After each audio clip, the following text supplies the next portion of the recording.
কার বিয়ে হচ্ছে না, কার বউ ছেড়ে চলে যাচ্ছে। এই শীতকালের দিনে কি বউ ছাড়া থাকা যায়?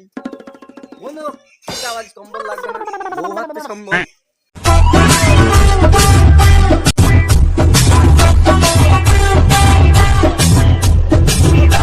আছে কার বিয়ে হচ্ছে না, কার বউ ছেড়ে চলে গেছে, আর যে যোগাযোগ করলে আমি ঘটক।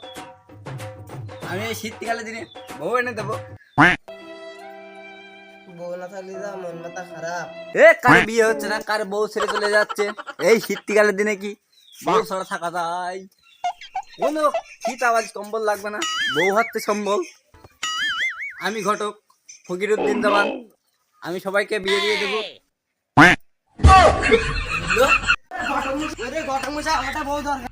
ও ঘটক মশাই, ঘটক মশাই তুমি আমারটা বউ দাও। ঘটক মশাই আরে বাবা পায়ে পড়ে নাই, ঘটকের আবার পায়ে পড়ে। এখনকার যুগে কি ঘটকের পায়ে পড়ার অভ্যেস আছে?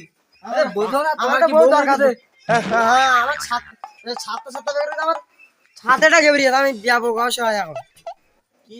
কি সর্বনাশ, সাতটা বউ গবরি আছে। আর তা বলছিস কি তোমার এতে বলছি একটা বউ দরকার, আমার একটা বউ দরকার। আরে এই শীতকালে তুমি বউ থাকবা কি করে? হ্যাঁ এই সামনে যে কয়েকদিন সময় আছে, এদের ভিতরে ভালো একটা মেয়ে আমি দরকার করছি। তোমার কিরকম মেয়ে পছন্দ? কালো না পরিষ্কার, লম্বা না ব্যাটকে? ও ঘটক মশাই একটু লম্বা, একটু মোটা, একটু তকচকে, একটু পরিষ্কার। আরে হবে না মানে পুরো নায়িকা, একদম ফুল নায়িকা, সানি লিও। আরে মেয়ে আছে বাবা। একটু সেরকম এদিকে দাও না ঘটক মশাই।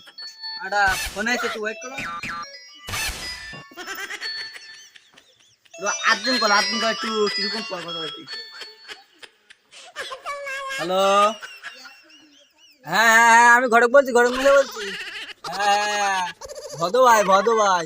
ও তোমার ছেলের মেয়ে দেখছি। হ্যাঁ আমি এখন একটু জাপানে আছি, এই জাপান থেকে দিল্লি যাব, দিল্লি থেকে আমেরিকা যাব। আমেরিকা প্রেসিডেন্টের ছেলে জয়, ওনার বিয়ে আছে। ওই বিয়ে শেষ করে বাংলাদেশে যাব। বাংলাদেশে গিয়ে আপনার ছেলে ওদের বিয়ে বন্দোবস্ত করবো। হ্যাঁ ওই বিয়ে না হওয়া পর্যন্ত আমি ঘটক কালিকা আর কারো করছি না। আচ্ছা ঠিক আছে। হ্যাঁ সন্ধ্যার সময় আমি ফিরে আসছি, সন্ধ্যার সময় কথা বলবো। এখন আগে এখন একটা কথাবার্তা চালু হচ্ছে। এই শালায় তো বেশ মাল, বেশ বড় ঘটক। এই মাল তো কাজ দেবে না, এই মালের সাথে আমার একটা সংযোগ করতে হবে। এর কাছ থেকে আমার একটা বউ পটিয়ে নিতে হবে, নাহলে শীতকালে তো একা একা থাকা যায় না। এই মালের সাথে যোগাযোগ করতে হবে বেশি করে। হ্যাঁ ভাই আমি একটু পরে কথা বলতে, এখন একটা কাজ ব্যস্ত আছি একটু, মানে ঘাটকালি কমপ্লিট করছে তো। পরে কথা বলবো। হ্যাঁ বাবাজি তুমি যেন কি বলছিলে? ঘটক মশাই বলছিলাম কি, ওই যে ইন্ডিয়ায় যে সানি না, আমার উরিল লাগবে। ওই রকম মাল দরকার।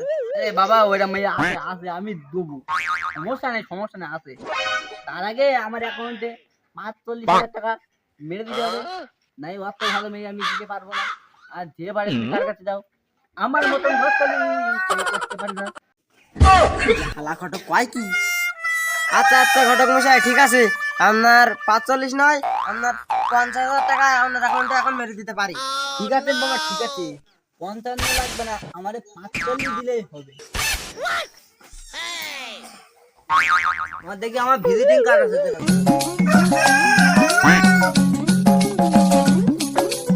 এই যে আমার অ্যাকাউন্ট নাম্বার, এই অ্যাকাউন্ট নাম্বারে 45,000 টাকা দিবা। হ্যাঁ আজ শুনতে দেবে। আচ্ছা ঠিক আছে।